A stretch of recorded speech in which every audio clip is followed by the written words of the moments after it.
Shalom, mon cher téléspectateur d'Espérance TV. Bienvenue à l'émission La Méditation, en ce jour de lundi 15 juin 2026. Nous sommes heureux de vous retrouver pour cette dévotion. Et aujourd'hui, selon le lecteur adulte, nous avons Luc chapitre 18, verset 15 au verset 30. Et le thème que nous allons ensemble réfléchir là-dessus est une mise au point. Oui, une mise au point. Et nous avons 3 questions que le lecteur nous propose en ce jour. La question numéro 3, la question numéro 4 et la question numéro 15. Donc, prions ensemble. Éternel, nous te bénissons pour tout ce que tu es, pour tout ce que tu fais. Et ce jour, tu nous donnes de méditer dans Luc chapitre 18, verset 15 au verset 30. Nous te prions, Seigneur mon Dieu, de nous conduire, de nous orienter afin qu'à la fin de cette méditation, chacun puisse savoir que tu lui as dit quelque chose pour sa vie, pour son orientation vers toi. Qu'il en soit ainsi au nom de Jésus. Amen. Donc nous allons ensemble lire la parole de Dieu, le chapitre 18, verset 15 au verset 30. Faisons lecture ensemble. Verset 15, on lui amena aussi les petits-enfants afin qu'il les touchât. Mais les disciples, voyant cela, reprenaient ceux qui les amenaient. Et Jésus les appela et dit, « Laissez venir à moi les petits-enfants et ne les empêchez pas, car le royaume de Dieu est tous ceux qui les ressemblent. » Verset 17, « Je vous le dis en vérité, quiconque ne reçoit pas le royaume de Dieu comme un petit enfant n'y entrera point. » Le verset 18, un chef interrogea Jésus et dit, « Bon maître, que dois-je faire pour hériter la vie éternelle ?» Jésus lui répondit, « Pourquoi m'appelles-tu bon? Il n'y a pas de bon que Dieu seul. Tu connais le commandement, ne commettras point d'adultère, tu ne tueras point, tu ne déroberas point, tu ne diras point de faux témoignages, honore ton père et ta mère. J'ai, dit-il, observé toutes ces choses dès ma jeunesse. » Verset 22, Jésus, ayant entendu cela, lui dit, « Il te manque encore quelque chose. Va et vends et tout ce que tu as. Distribue-les aux pauvres et tu auras un trésor dans les cieux. Puis viens et suis-moi. » Lorsqu'il entendit ces paroles, il devint triste. Jésus, voyant tout ce qu'il était devenu, tout triste, dit qu'il est difficile à ceux qui ont les richesses d'entrer dans le royaume de Dieu. Car il est plus difficile à un chameau de passer par le trou d'une aiguille qu'à un riche d'entrer dans le royaume de Dieu. Verset 26, ceux qui l'écoutaient dirent, « Et qui peut être sauvé ?» Jésus répondit, « Ce qui est impossible aux hommes est possible à Dieu. » Pierre dit, « Alors, voici, nous avons tout quitté et nous t'avons suivi. » Et Jésus leur dit, « Je vous le dis en vérité, il n'est personne qui, ayant quitté à cause du royaume de Dieu sa maison ou sa femme ou ses frères ou ses parents ou ses enfants, ne reçoive beaucoup que ce siècle-ci et dans le siècle à venir la vie éternelle. » Bien-aimés, tels sont les versets que Dieu veut qu'en ce jour, nous puissions méditer là-dessus. Lorsque nous prenons d'abord le premier verset qui est le verset 15, nous voyons que l'emploi de aussi qui est là un adverbe ou encore qui peut être traduit par même dans d'autres versions, implique que d'autres catégories de personnes étaient amenées à Jésus et met en valeur le caractère particulier de la catégorie en cause. Donc, tout au long de l'évangile de Luc, Luc nous présente des récits où Jésus touche et bénit des nourrissons et des petits-enfants. Et c'est ce que nous voyons ici au verset 15 jusqu'au verset 17. Et même dans le chapitre 8, verset 50 jusqu'au verset 56. Et dans le chapitre 17, verset 2. Donc, nous voyons que des récits qui soulignent la compassion de Jésus pour les gens qui vivent en marge de la société. Donc, dans ces histoires, les petits sont d'apparence humble, timides, dans leurs mouvements, désavantagés, meurtris et victimes d'injustice. Ils risquent constamment de mal faire sur leur lieu de travail et sont donc exposés au licenciement ou à l'abaissement. Pourtant, d'après Matthieu chapitre 25, verset 31 au verset 46, chacun de ces petits est un petit Christ pour nous. Donc ici, Jésus exprime clairement son attitude à la société, notamment les enfants, dans ses paroles, laissez venir à moi les petits-enfants, ne les empêchez pas, car le royaume de Dieu est pour leur aussi. Le verset 16, dans la version Louis II que nous venons de lire. Lorsque nous prenons dans la version parole vivante, le verset 16 nous dit, mais Jésus fait approcher les bébés et il dit, laissez les enfants venir à moi, ne les empêchez pas. En effet, le royaume de Dieu appartient à ceux qui sont comme les enfants. De même, lorsque nous prenons une autre version, encore la version un semeur étude, le verset 15 nous dit, des gens amenaient à Jésus de tout petits enfants pour qu'il pose les mains sur eux. Et les Tob nous dit ici, des gens lui amenaient même les bébés pour qu'il les touche. Pour une meilleure compréhension de l'expression petits enfants, c'est ce qui a fait que nous vous présentons des différentes versions. Nous voyons un peu la langue originelle dans laquelle le Nouveau Testament a été écrit, c'est-à-dire dans la langue grecque, pour mieux comprendre est-ce des bébés, est-ce des petits-enfants ou encore des enfants. Donc plusieurs mots expriment la notion d'enfant selon le contexte. Par exemple, nous avons brephos, qui est un nom utilisé 8 fois, qui signifie enfant ou petit enfant. Dans Luc chapitre 1, le verset 41 et suivant, lorsqu'on parle de Jésus qui est né. Et cela exprime aussi un nouveau-né. Lorsque nous prenons 1 Pierre chapitre 2, verset 2 et Actes chapitre 7, verset 19, également, nous avons un autre mot encore dans la langue grecque qui signifie enfant. Nous avons nepiazo, qui est exprimé 14 fois, où l'apôtre Paul parle d'être enfant à l'égard de la méchanceté. Selon son épître, sa première épître aux Corinthiens, chapitre 14, verset 20. De même, nous avons encore un autre mot encore, paidion. Paidion qui est employé 50 fois et qui veut dire petit enfant. Et de même, encore, nous avons le mot teknon, qui est employé plus de 100 fois, qui est un terme commun pour désigner un ou des enfants. Et j'en passe. Donc, selon le contexte, nous voyons qu'avec l'attitude de Jésus, il s'agit là du mot paidion, faisant allusion à petit enfant, qui fait aussi allusion à bébé, mais aussi à cause de l'idée d'affection qui s'y trouve. Parce que Jésus dit, laissez venir à moi les petits enfants, ne les en empêchez pas. Donc cette affection et le fait que ce soit un petit enfant, donc l'expression paidion est mieux employée. Donc alors nous voyons que nous allons mener encore notre réflexion sur le mot païs, qui veut dire aussi serviteur. Autrement dit, ces enfants sont aussi mes serviteurs. Ces enfants m'appartiennent. Donc ressembler à un enfant signifie abandonner toute prétention à la suffisance pour s'en remettre totalement à Dieu. Malgré ce commandement et l'exhortation explicite de Jésus à ne pas mettre d'obstacles qui empêcheraient les enfants de venir à lui, la plupart des églises accordent un intérêt trop superficiel aux besoins spirituels et d'enseignement des enfants.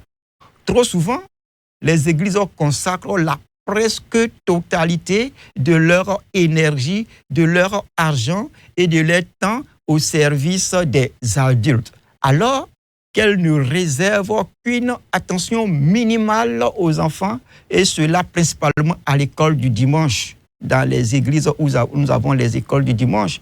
Et le ministère efficace parmi les enfants fait cependant entièrement partie de la mission de toute assemblée qui s'épanouit. À cause de notre culture, nous avons tendance à nous montrer graves rude, sévère et prêt à corriger les enfants. Imitons plutôt Jésus qui était tendre, compatissant envers eux et leur témoignait sa sympathie. Jésus s'intéressait beaucoup aux enfants et il les amenait, il les aimait sincèrement. Il est vraiment l'ami des enfants. Oui, Jésus est vraiment l'ami des enfants. Donc, lorsque nous prenons l'autre partie à partir du verset que je vais voir ici, le verset 18, il s'agit de l'histoire du chef riche. Oui, l'histoire du chef riche figure dans tous les évangiles synoptiques. Les évangiles synoptiques, c'est-à-dire les évangiles qui parlent de la vie, de l'enseignement de Jésus, l'ensemble Matthieu, Marc, Luc, Jean. Et lorsque nous prenons Matthieu chapitre 19, verset 16 au verset 30, Matthieu en parle, et Marc chapitre 10, verset 17 au verset 31, il en parle également. Donc, nous voyons que chacun aborde la question de la richesse et la nécessité de l'abandonner à Dieu à cause de son royaume. Donc, Luc insiste ici sur le mot « tout ». Oui, le mot « tout ». Dans sa version ici, de la réponse de Jésus, Jésus dit « Vends tout ce que tu as, distribue-le aux pauvres, et tu auras un trésor dans les cieux. Puis, viens et suis-moi » au verset 22. Oui, si les autres versions du récit ne mentionnent pas cela, il est important de voir cette nécessité de tout abandonner et seul Luc indique ce que Jésus attendait réellement de la part de ce chef riche-là.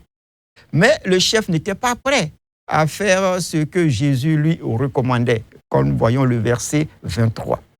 Donc son expression « bon maître » n'était qu'une simple formule de politesse au verset 18 ici. Oui, au verset 18, il est dit si bien « bon maître, que dois-je faire pour hériter la vie éternelle ?» Oui, Jésus était absolument sincère quand il répondit à la question « que dois-je faire pour hériter la vie éternelle ?» La vie éternelle en question est un bien que Dieu nous donne. Oui, la vie éternelle est un bien que Dieu nous donne. Donc Dieu est bon parce qu'il est un Dieu qui partage. Oui, il est bon parce qu'il est un Dieu qui partage.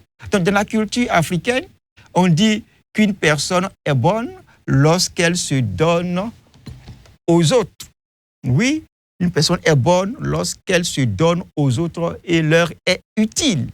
Et donc telle personne croit en Dieu, en un Dieu qui partage. Nos possessions et nos biens matériels doivent servir à l'hospitalité envers tous. Dans l'Afrique d'aujourd'hui, les gens n'hésitent pas à organiser de grandes réceptions pour les parents, les amis et les voisins et à dépenser généreusement pour maintenir les contacts aussi intimes que possible. Le péché du chef riche était de ne pas être disposé à partager ce qu'il possédait. Après que Jésus a affirmé qu'il est difficile à un chameau de passer par un trou d'aiguille qu'à un riche d'entrer dans le royaume de Dieu, ceux qui l'écoutent s'écriaient « Qui peut donc être sauvé ?» Oui, qui peut être donc sauvé? Donc, le contexte de cette partie, c'est que Jésus vient de montrer que la richesse peut devenir un obstacle majeur à la foi, car elle insiste à la confiance en soi plutôt qu'en Dieu. Voici une autre expérience qui illustre le besoin de partager. Oui, cette illustration. Il s'agit là de deux hommes qui se disputaient sous la pluie une place dans un taxi. Finalement, celui qui était arrivé le premier céda sa place à l'autre et poursuivit sa route à pied en passant devant moi. Et je lui posais la question, pourquoi lui avez-vous donné votre place? Il dit, parce que sa femme est hospitalisée. La découverte des besoins des autres nous oblige souvent à véritablement modifier notre propre programme. Oui, en pensant aux autres, on peut modifier notre propre programme. Donc, avec Dieu, il y a lieu de se poser la question, que veux-tu que je fasse et que je sois aujourd'hui? Oui, que veux-tu que je fasse et que je sois aujourd'hui? C'est une question très importante. Donc, si nous pouvons faire et être ce que Dieu attend de nous dans le temps qui nous est imparti, alors nous aurons partagé le fardeau de la vie avec les autres devant Dieu, devant notre prochain et devant le monde. Qu'il en soit ainsi pour le sens du partage des uns et des autres. Comme l'Évangile, selon Luc, nous l'a déjà appris, ce sont des petits et les enfants, les malheureux et les pauvres, les malades et les pécheurs qui sont les premiers à entrer dans le royaume de Dieu. Quant aux riches et aux grands de ce monde, ils restent devant la porte. Comment comprendre la parole? Ce qui est impossible aux hommes est possible à Dieu. Selon le verset 27 ici de notre péricope, oui, ce qui est impossible aux hommes est possible à Dieu. Donc cela signifie que c'est seulement par la grâce miraculeuse de Dieu que le riche peut entrer dans le royaume de Dieu. Comme nous voyons dans le passage en avant, dans le chapitre 19, verset 19 de Luc, c'est par la grâce de Dieu, par sa miséricorde, que le riche pourra entrer dans le royaume de Dieu. Donc cela signifie que le salut et la transformation intérieure sont des actes de grâce divine et non le résultat des efforts humains, particulièrement face à l'attachement aux richesses. Ce verset souligne la souveraineté de Dieu sur l'impossible. Le salut ne dépend pas de l'effort humain ou de la fortune, mais de la grâce de Dieu. Alléluia. Il est un don divin, impossible à mériter par ses propres moyens, ses richesses ou sa piété. Non, loin de là.